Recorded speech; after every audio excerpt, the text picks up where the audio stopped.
continuando parte 3 do especial Vilas Boas.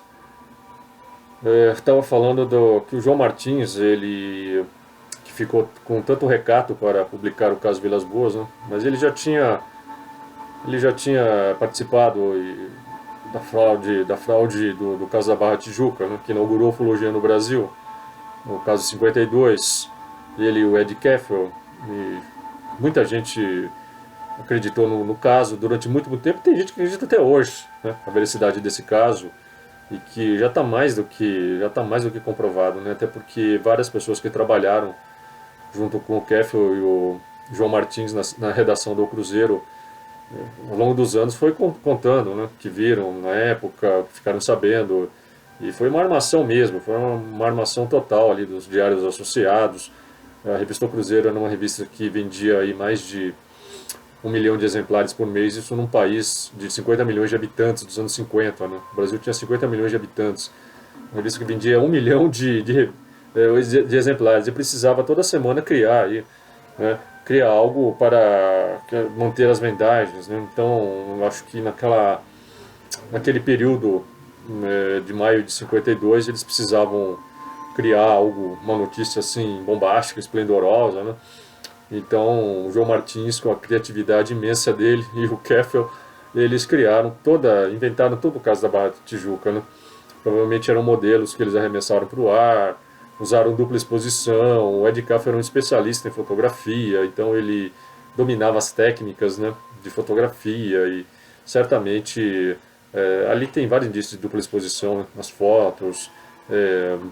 Você vê a distorção na paisagem, você vê também o sol, né? Não bate a posição do sol, das sombras.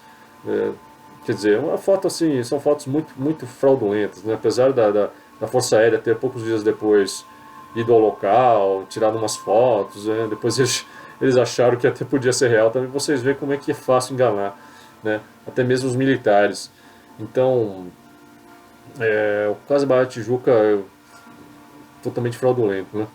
E o João Martins, então, ele não tinha assim tantos motivos, penso eu, né, para esconder o caso por tanto tempo. E nisso a ufologia brasileira foi muito prejudicada, porque nesse ínterim acontece o caso Betty Barney Hill, né? Acontece o caso Betty Barney Hill em 61, que acaba se tornando o primeiro caso de abdução. Esse caso que entrou para a história como o primeiro caso de abdução, né? Sendo que 4 anos antes já tinha acontecido o caso Vilas Boas, né? Então, veja, o Brasil perde aí mais uma chance de ocupar o primeiro posto, certo? Mas o caso, então, além de ter sido a primeira abdução, foi o primeiro caso de intercurso explícito, né, da história. Depois começaram a acontecer vários outros, né? No próprio Brasil aconteceu o caso do Antônio Carlos Ferreira, em 79, que eu não pesquisei, não deu para mim pesquisar aí quanto eu queria, mas eu entrevistei o Ney Matiel Pires. Aliás, um abraço aí para o filho do Ney Matiel, o Lurney, né? E o Ney Matiel Pires, nós entrevistamos ele lá na própria cidade de Mirassol, né, onde aconteceu o caso. Ele morava lá ainda, né? Poucos meses depois que a gente entrevistou o Ney Matiel, e infelizmente ele faleceu, né? Foi praticamente, acho que a última entrevista que ele concedeu. Então, e o Ney Matiel confirmou toda a história, né, do Antônio Carlos Ferreira, né? Está muito bem retratado esse caso também, né? O próprio livro branco dos discos voadores do Buehler tem muita descrição desse caso, os boletins da SBDV, e o Buehler cometeu assim um impropério de não ter colocado como coautor do livro branco o Ney Matiel Pires, né? Colocou o Guilherme Pereira, que não, na verdade, não teve participação alguma. Não teve participação alguma no livro, ele só emprestou o nome, né? E na verdade o coautor do livro foi o Ney Matiel Pires, né? O nome de uma injustiça muito, muito grande. O nome do Ney Matiel Pires só foi aparecer num livro publicado em inglês, né? UFOs at Mirassol, certo? Que infelizmente não tem em português, mas é aquilo. Eu espero que esse livro também seja devidamente reconhecido e colocado nos seus devidos lugares, né? E então, como estava falando aí, já falei aí né, do que poderia ou não poderia. Sim, o que nos chama muito a atenção, né, o que é muito curioso, né? Esses casos, então, muita gente pode estar se perguntando, mas é muito trabalho, né? Seria muito trabalho para esses militares, para esses agentes criarem esses casos todos. Realmente é algo assim, é algo absolutamente bizarro, né, se a gente for pensar, né? Que essas pessoas estejam se dedicando, né? Estivessem se dedicando a criar falsos casos ufológicos, gastarem fortunas com equipamentos, com aeronaves, usando drogas, e fazendo planejamentos, e atacando cidadãos. É algo assim bizarro, se nós formos parar para pensar, né? Assim, a troco do que? Muita gente pode pensar, né? Troco do que? Para produzir casos, falsos casos ufológicos, a troco do que? No próprio caso Vilas Boas, eles sabiam os resultados que poderia dar em nada, quer dizer, e como não deu durante muitos anos, eles criaram o caso e o Vilas Boas contou o caso para o João Martins, e o João Martins ficou quieto, não falou nada. Só foi divulgar muitos anos depois. Né? Os resultados foram aparecer muitos anos. É claro que depois que os resultados apareceram foram satisfatórios, porque o caso Vilas Boas se tornou aí notório, né? Se tornou muito notório e famoso e é discutido até hoje. Eu acho que não passa um minuto sem que alguém no mundo alguém esteja discutindo o caso Vilas Boas, né? Um caso que mexeu com o imaginário, né? Mexeu aí acrescentou muito ao caldo de cultura, né? Se eles estão querendo criar assim, uma crença, uma invasão extraterrestre, estão conseguindo, né? Sem dúvida. Mas que garantias eles tinham de que eu iria surtir algum efeito? Simplesmente o Vilas Boas poderia ter ficado quieto, né? Talvez isso aconteça no Japão, porque veja o que acontece no Japão. Não existe praticamente caso de abdução no Japão, né? Então é aquilo, talvez estejam criando casos também no Japão, mas o japonês é muito discreto e ele não conta para ninguém, ele fica quieto, né? Já ao contrário, o brasileiro ele fala mesmo, então, né? Há muito mais probabilidades, né, de gerar-se efeitos, né? Já no Japão, por exemplo, o japonês certamente ele não contaria. Então pode ser que em muitos casos estejam acontecendo, mas o japonês não conte, fique quieto, né? Mas já no caso aí do Vilas Boas, né? Então, os resultados foram só aparecer mais tarde, mas poderiam não ter tido resultado algum. Quer dizer, todo esse trabalho dos militares poderia ter dado em nada. E certamente muito do que eles fizeram não deram em nada, né? Quer dizer, apenas traumatizou as pessoas, traumatizaram pessoas, causaram problemas mil, né? Você sabe que muitas dessas pessoas que são abduzidas ficam tão perturbadas que não conseguem mais retomar uma vida normal, às vezes rompem com a família, ou a família né, vê o estado em que elas ficam, acabam se voltando contra elas e as abandona e as segregam. Então, veja, as consequências são terríveis, né? Terríveis. É como o mesmo que você faz experiência com cobaias, com gado, né? São terríveis, né? Então esse pessoal que faz isso não tem escrúpulos. É um pessoal totalmente sem escrúpulos. Então esses agentes mesmo que estão aí hoje vindo a público, esse Richard Dodd, eu tenho um respeito pelo cara. Eu não, né? Então a gente fica idolatrando, nossa, o cara, né, tá aí contando aí, nossa, o cara é maravilhoso, fica idolatrando esses caras. Eu tenho um verdadeiro asco desses caras, meu. Sinceramente, tá? Mesmo que eles estejam contando agora, né, os caras se envolveram aí nos atos mais vergonhosos. São atos vergonhosos que eles se envolveram. Certo? Eles deviam estar, na verdade, pedindo desculpas, vindo a público pedir desculpas, se eles somente fizeram isso, pedir desculpas, no mínimo, né, pelo que eles fizeram, porque isso não se faz. Sabe, manipular pessoas aí, isso não se faz, isso aí é algo escabroso. Então é aquilo que eu já falei muitas vezes, o Estado, o governo não passa de crime organizado. Essa é a verdade. Muita gente que ainda tem aquela visãozinha pueril do que é o Estado, do que é o governo, né? Não tem a mínima ideia do que seja Estado e governo. Vocês não têm a mínima ideia. Isso é crime organizado, isso é muito de crime organizado. Esses caras sempre vão estar envolvidos no que há de pior. Eles nunca, o Estado e o governo nunca, na verdade, estão preocupados com os cidadãos. Eles nunca estão preocupados com os cidadãos. Nunca. Nunca. Nunca querem ver o bem de ninguém. Nunca querem ver nada, nada. São simplesmente mastodontes burocráticos que mais atravancam a vida das pessoas do que ajudam. Sempre estão atravancando a vida das pessoas, sempre estão atrapalhando, sempre estão criando problemas, obstáculos, perseguindo. É para isso que o Estado serve. O Estado, na verdade, é um instrumento das altas elites que controlam o mundo. Altas elites que muitas pessoas nem sabem quem são, não sabem quem é que estão por trás. Pode até mesmo serem seres aí de outras dimensões, né, que estão controlando aí altas camadas, altas esferas. Então, como é que as pessoas podem ainda acreditar em governo? Eu sinceramente não acredito. Agora, claro, como estou dizendo, eu tenho quase certeza que eles fizeram realmente, porque eles são capazes de fazer esse tipo de operações. Eu não sei se foi o caso de Vilas Boas. Eu não tenho ainda todos os elementos. Certo? Eu não tenho, eu ainda estou pesquisando. Eu ainda quero saber. Eu ainda quero saber. Eu ainda quero levantar aí.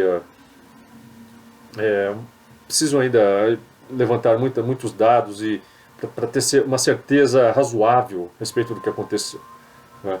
O que eu pude fazer foi levantar, foi colher o máximo de informações, foi entrevistar as testemunhas, né? E entrevistamos até a tempo que elas acabaram morrendo, né? Então, isso que a gente faz é o que dá para fazer, né? Estivemos no local, coletamos documentos que nós pudemos coletar, todas as matérias que foram publicadas, a bibliografia do assunto, né? E até no começo, quando comecei a pesquisar o caso de Vilas Boas, eu tive aí uma fase que eu era mais cético, né? Eu tinha uma linha mais sociológica, mais antropológica, histórica, antropológica, e eu fiz até umas análises assim mais nesse sentido do caso Vilas Boas, né? Aí o caso Vilas Boas, ele parece muito assim um caso que estruturalmente, né, dentro da antropologia estrutural, ele parece assim o que o Vilas Boas ele imaginou um disco voador que era um ovo, né? Era um ovo que desce à terra e fecunda a terra, quer dizer, é uma espécie de metáfora, né, da fecundação, quer dizer, o caso Vilas Boas poderia ter sido uma espécie de culto à fertilidade, até porque aconteceu no dia 16 de outubro, que estavam as vésperas do solstício de outono, né? Era o solstício de outono. Então, essas datas geralmente costumam fazer rituais, né? Fertilidade. Por coincidência aconteceu nessa data, né? Não por coincidência também aconteceu na mesma data em que estava sendo lançado o Sputnik, certo? A União Soviética tinha, acho que, acabado de lançar o Sputnik, né? Então estava também ali naquele frenesi da corrida espacial, né? No começo da corrida espacial, com a União Soviética partindo na frente, e o ano de 57 foi também um ano assim, riquíssimo na ufologia, né? O ano em que foi lançado os boletins da SBDV, foi fundado o SBDV do Walter Buehler, né? Uma série de livros estavam sendo lançados, né? Publicações 1000, certo? O livro do Aladino Félix, Contato com os Discos Voadores, quer dizer, o 57 foi o ano mais, certamente o ano mais rico da ufologia no século XX, certamente, né? Tudo aconteceu em 57, e o caso mais importante para mim, o melhor caso da ufologia de todos os tempos, que é o caso Vilas Boas, aconteceu em 57, né? E então eu acabei mergulhando a fundo no caso Vilas Boas, pesquisando, tendo acesso aí, por exemplo, a essas, né, a Odécia me deu acesso a fotos antigas esse aqui, por exemplo, a foto é o Vilas Boas em 1957, com 23 anos de idade. Quer dizer, essa é a aparência dele quando ele foi abduzido, né? Essa é exatamente a aparência que ele estava, 57, quando ele foi abduzido, certo? Então a Odécia que teve essa gentileza de fornecer fotos antigas, né? Até mesmo assim fotos da infância que o Vilas Boas quando era um ninho, uns 5, 6 anos de idade, né? Então tem muitas dessas fotos, algumas delas estão publicadas no livro que eu acabei de lançar agora, né, a respeito do qual eu vou falar já, né, de falar em Odécia. Deixa eu mostrar umas fotos dela aqui, ó. Eu com a Odécia. Odécia.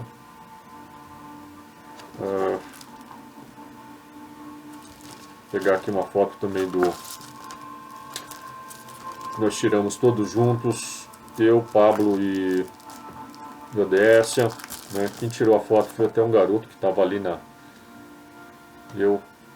Aqui eu, Pablo e Odécia. Foi um garoto que estava ali. Hoje já bem adulto, né? Certamente. Né? Que fazia companhia para a Odécia. Ele é um garoto da vizinhança. Que de vez em quando ele ia lá e ficava junto com a Odécia. Um garoto assim, muito gente boa mesmo. Viu? Ele que tirou a foto nossa. Que se revelou um ótimo fotógrafo. Né? As fotos saíram muito boas. As fotos que ele tirou. Né? Então, agradeço muito a esse garoto aí.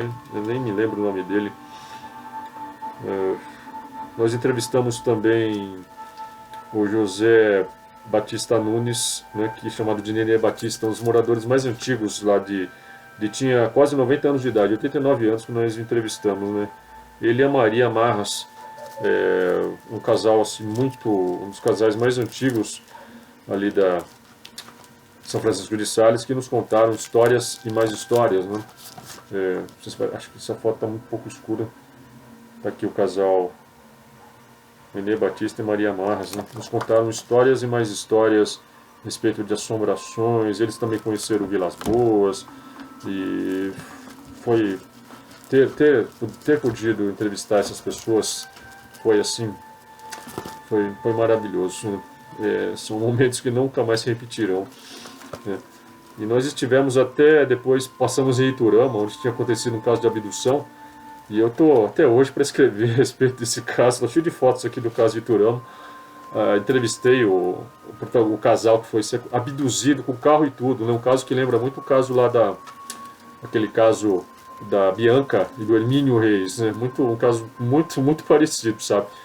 O caso tinha acabado de acontecer quando nós estivemos em São Francisco de Sales em 2002. Passamos de Iturama, entrevistamos o casal e... Né? Não sei, acho que nem mesmo o Pablo escreveu uma matéria sobre o caso até hoje, né? Estamos devendo ainda, mas é tanta pesquisa que a gente fez. Eu tenho ainda assim um monte de casos que eu pesquisei, até hoje não pude escrever nada, gente, né? Muitos lugares que eu fui, e nunca pude escrever uma matéria por falta de tempo. Sempre surgem uma outra prioridade, né, na frente, e você acaba deixando, né? Vai deixando. E eu preciso de qualquer hora, sabe, escrever a respeito desses casos todos, né? E espero que chegue um momento, né? Um momento aí que eu possa fazer tudo isso. E então, o que faltou falar, né? Acho que me abordei. Então, sim, eu vou apenas falar mais sobre esse ponto apenas, né? Que o que acontece é que você pode criar muitos casos ufológicos de maneira assim muito simples, né? Então esses agentes que teriam criado esses casos, eles se valeram assim de um know-how, de um equipamento fantástico, né? Tinha uma exposição ali, a vanguarda dos equipamentos, né? Já deviam ter drones, né? Muito antes até das pessoas saberem o que significa um drone, já tinham drones, já tinham armas secretas aí de micro-ondas, né? Aparelhos, luzes aí, atordoantes e por aí vai, né? Então eles usaram todos esses equipamentos, certamente, né, para produzir os casos. Agora, você pode criar casos com assim, sem praticamente nada você pode criar, né? Você veja que às vezes até um simples, sabe, você projetar algumas luzes no céu, isso já provoca, né? Isso já desencadeia, vamos chamar assim, desencadeia um fenômeno que é o imaginário das pessoas, faz um trabalho extraordinário por você, né? O próprio imaginário, quer dizer, a própria histeria, a própria assim, a onda, né? Gera-se uma espécie de onda, a própria assim, vamos dizer assim, o próprio meio vai se arranjando, né, porque as pessoas elas agem muitas vezes por conta de um frenesi, né? Se gera um frenesi e aquilo vai mexendo com as pessoas e as pessoas vão se envolvendo e elas vão criando, né? Uma atrás da outra vão criando mais fatos que agregam um fato às vezes muito pequeno inicial, né? Então você cria, tudo é criado dessa maneira. Você vê que até as grandes religiões, né, surgiram do que? Às vezes surge ali né, de um pequeno milagre, né, de um acontecimento, de uma visão, uma aparição, de uma profecia, e aquilo cresce, vai crescendo, crescendo, crescendo, crescendo, então é uma proporção assim universal gigantesca, né? O mesmo acontece com o fenômeno OVNI, né? Então é só você pegar aqui um exemplo assim muito basilar, muito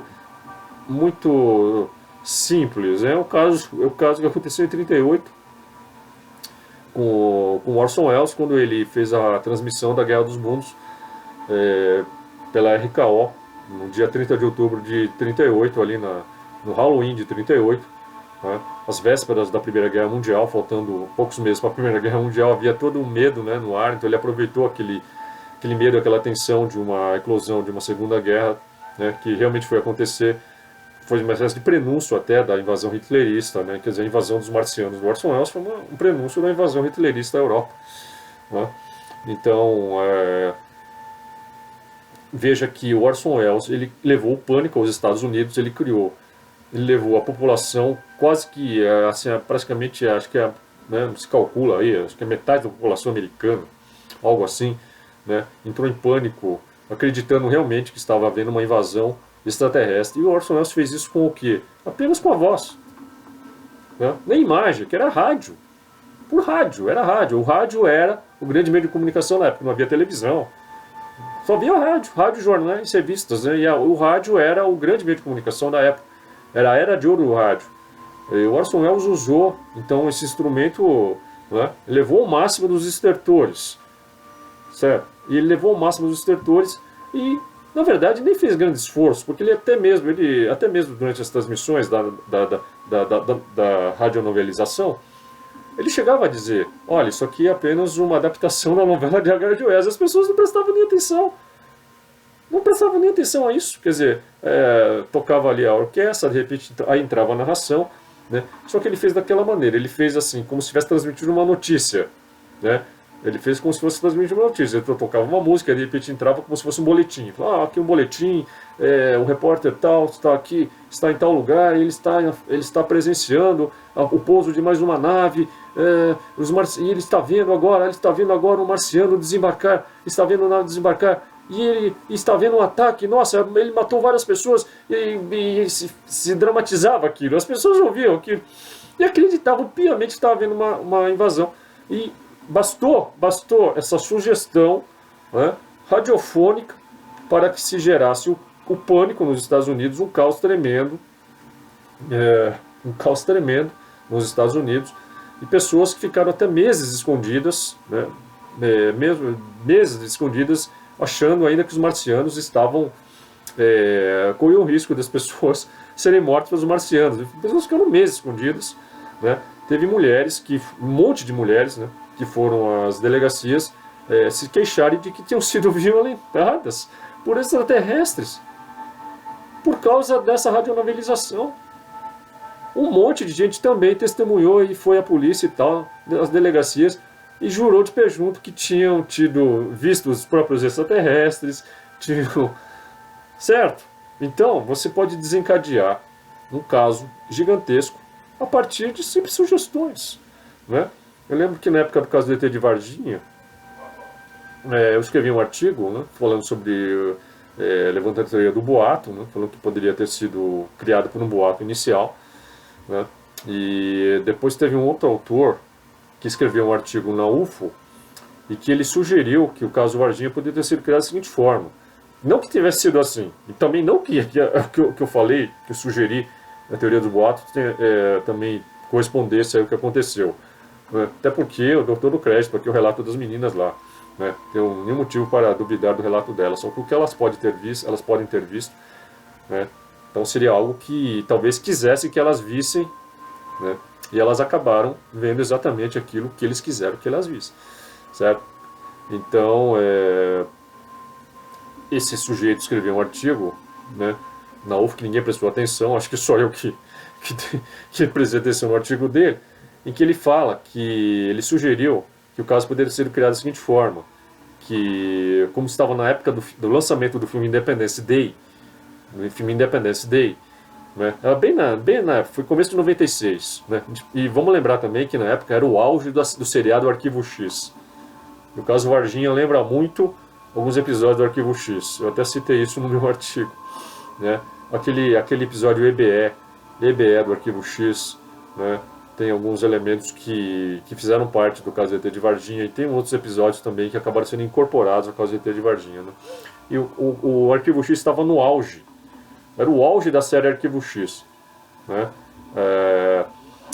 Então, o Independência dele estava sendo lançado, aí esse sujeito ele fala que para promover o filme Independence Day bastaria você pegar um sujeito aí, contratar um cara, vestir ele com uma roupa de ET, né?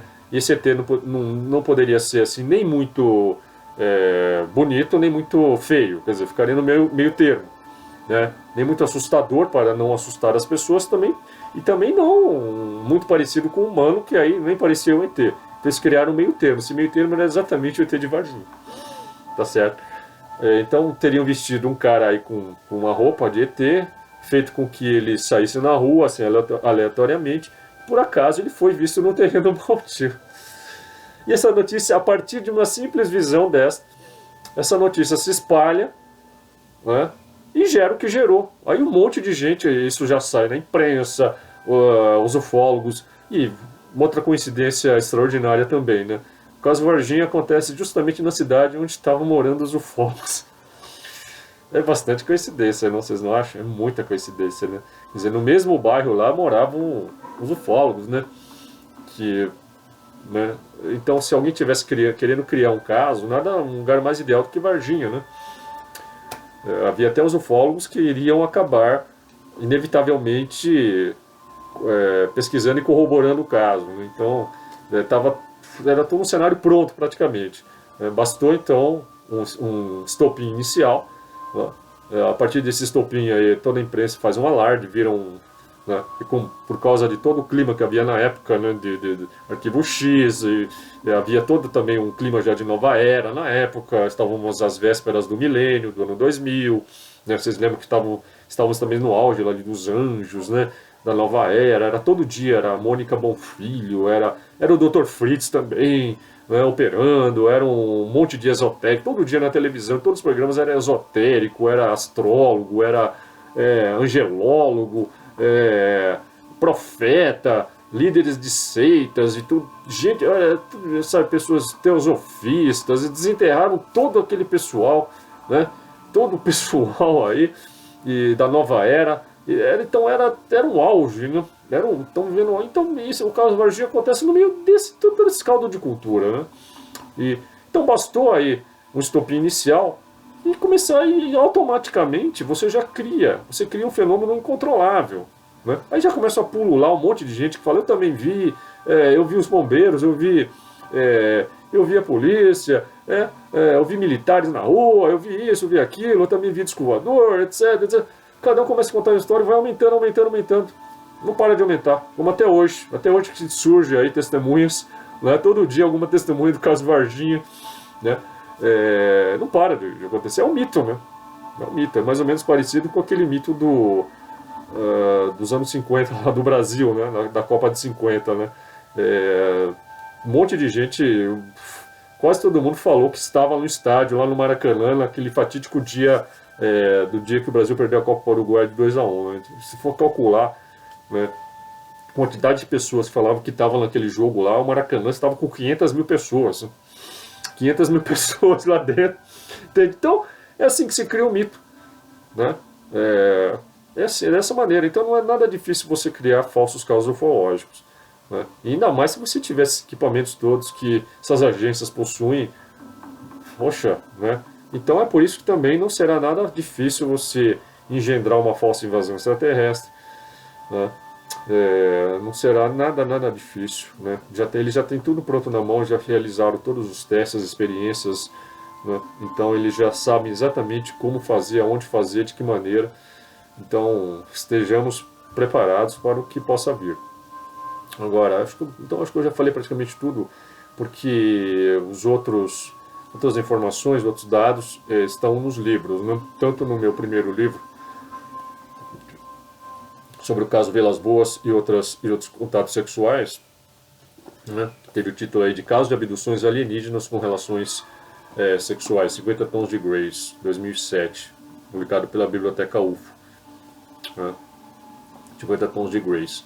E agora, né, estou muito feliz, muito contente, porque está sendo lançado o meu primeiro livro em espanhol, né? Aliás, também o meu primeiro livro traduzido, né? Nunca antes um livro meu havia sido traduzido para um outro idioma.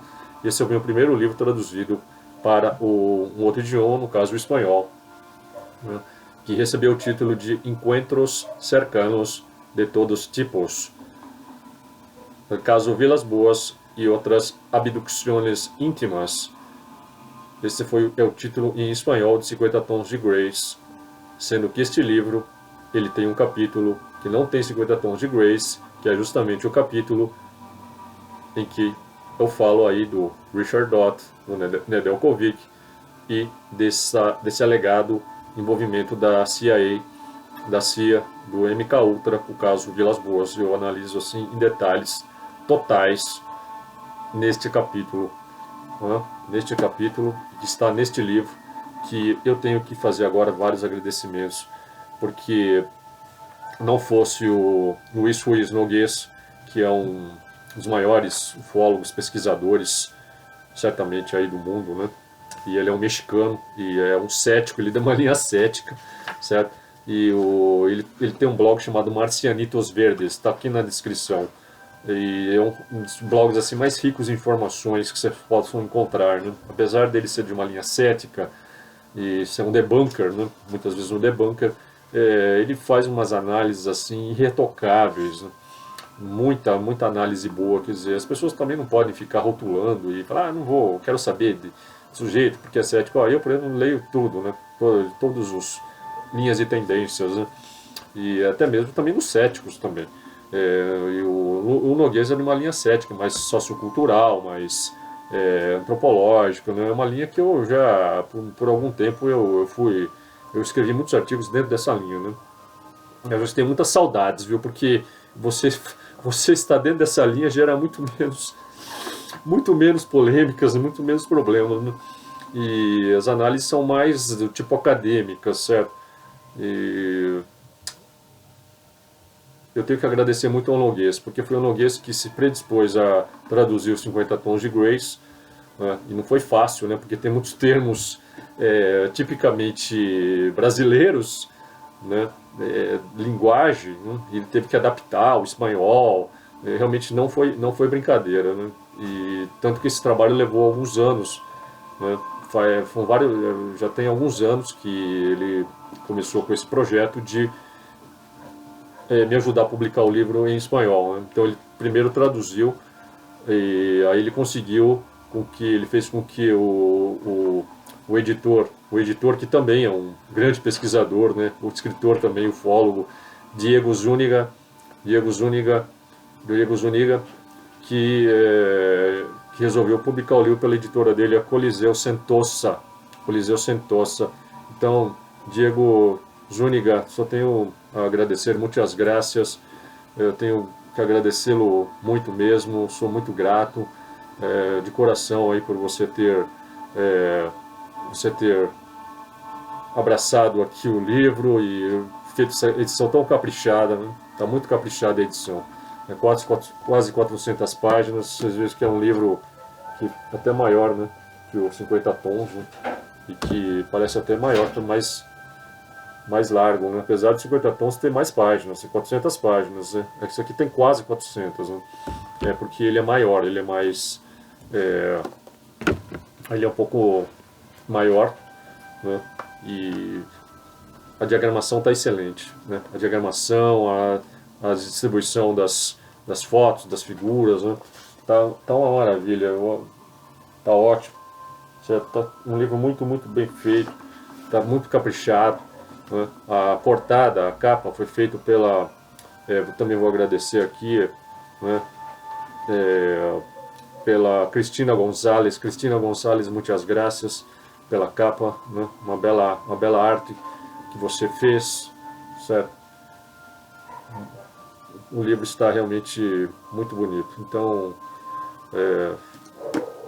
esse aqui vocês podem adquirir o Encontros Cercanos de todo tipo muito facilmente, porque ele está em várias Amazon, né? Vocês podem adquirir pela Amazon de vários países, da Inglaterra, dos Estados Unidos, da Espanha, da Alemanha, até mesmo do Japão. Vocês podem, qualquer conta que vocês tiverem aí nesses países, vocês podem usar e adquirir o livro, né? E vocês também podem saber mais a respeito nas minhas redes, no meu blog, no blog da editora Coliceu Sentosa. Então, gente, vocês não podem perder o livro. Os hispanohablantes e também os que não são hispanohablantes, mas que leem espanhol ou que cultivam o espanhol, querem aprender também, né? Podem até aprender bastante espanhol lendo este meu livro, né? Então, Encontros Cercanos de todos os tipos. Eu agradeço bastante ao Zúñiga, ao Noguês, pelo que fizeram. Tenho que agradecer imensamente, né? Então, pessoal, eu acho que é isso. Se ficaram outras questões, por favor, eu sempre estou aí escrevendo muito, né? Eu tenho muitos artigos e matérias escritos a respeito do caso Vilas Boas. Apenas para lembrar, eu também publiquei, por ocasião dos 50 anos do caso, em 2007, um extenso artigo na revista UFO, né? Em que eu ali adianto, em parte, as pesquisas que eu e Pablo havíamos feito em São Francisco de Sales. Aliás, foi, acho que, o primeiro grande artigo, né, que saiu no Brasil a respeito dessas pesquisas que nós havíamos feito. E o Pablo e eu também publicamos muitas matérias em revistas espanholas sobre o caso. Vocês podem baixar todas essas matérias num site meu chamado Suenaga Downloads. A descrição também está aí. E ali vocês podem baixar na faixa, né, essas matérias de graça.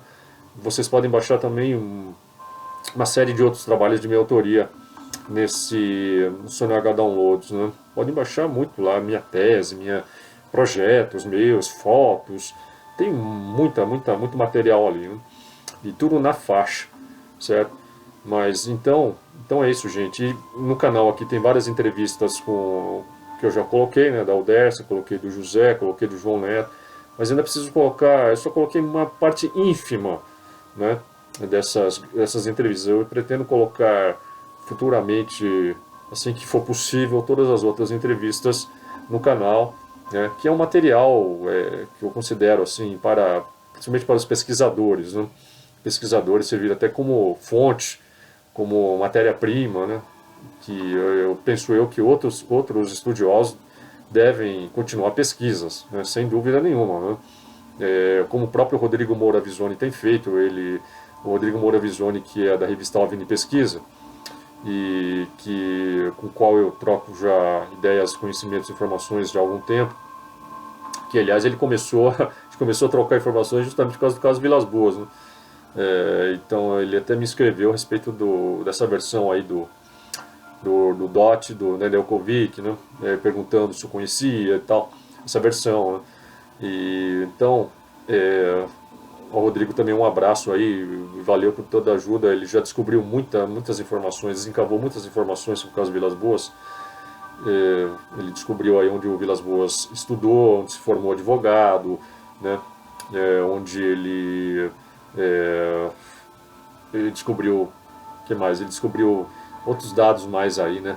Do Vilas Boas, mais exatos, né? A respeito. Então, o Moura Visoni aí, sabe, você tem todos os méritos e você está continuando a pesquisa e talvez até lance um trabalho, né, futuramente, certo? Você que descobriu muitas datas, né, que a gente não conhecia, muitos dados, e você está tentando levantar também outros aspectos do caso Vilas Boas, né? E E a gente, assim, às vezes não pode mais já estar pesquisando como gostaria, né? A gente está tendo que se dedicar a outros casos, a outros assuntos, né? E eu mesmo eu acabei não podendo ir mais ainda a fundo que eu gostaria. Eu ainda haveria muito mais pesquisas a serem feitas, e mais, claro que a gente vai retomando conforme as possibilidades, né? Então é isso, pessoal. É, espero que a gente possa ainda vir a falar muito mais sobre o caso Vilas Boas, né? Saber de ainda preencher aí muitas lacunas que ainda existem no caso, de realmente sabermos exatamente o que aconteceu, né? Porque ninguém tem certeza, eu não conheço ninguém que tenha uma certeza absoluta e total, né? Do que realmente aconteceu com Vilas Boas.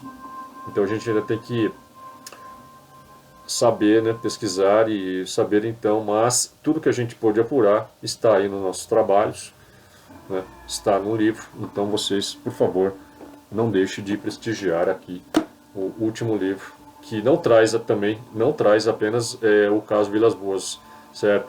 Aqui são casos de muitas outras abduções e mais.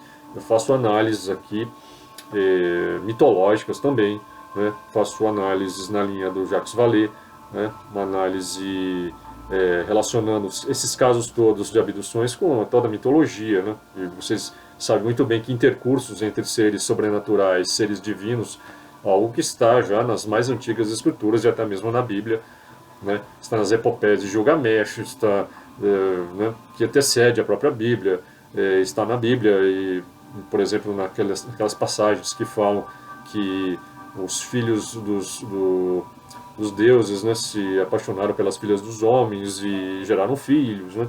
Provavelmente talvez fossem anjos caídos que é, mantiveram relações, né? Então já há toda a mitologia, né? Você pode ver que os deuses, né? Os próprios deuses da mitologia greco-romana, até os deuses da mitologia japonesa também, oriental, né? Todos esses deuses mantinham relações com seres da Terra, geravam seres híbridos, e muitas dessas linhagens que governam o mundo até hoje dizem ser exatamente descendentes desses seres, né?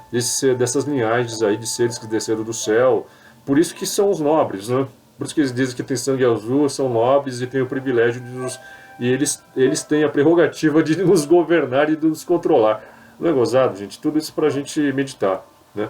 Então nesse livro aqui eu faço também análises aqui em relação a possíveis ligações do caso com cultos satanistas, com uma própria possibilidade aqui de ter sido, né, um caso do gênero satânico, né? Até cito também aqui o Jack Parsons, e também, principalmente também, se o caso, com todas as implicações, né? Todas as implicações sociológicas, psicológicas, religiosas, culturais e por aí vai. E no final tem uns apêndices aqui que eu trago as entrevistas na íntegra, né, que eu fiz com todas as testemunhas que nós entrevistamos, nas transcrições das entrevistas, né, e, portanto, é um livro o mais possível completo sobre o caso Vilas Boas e sobre todos os casos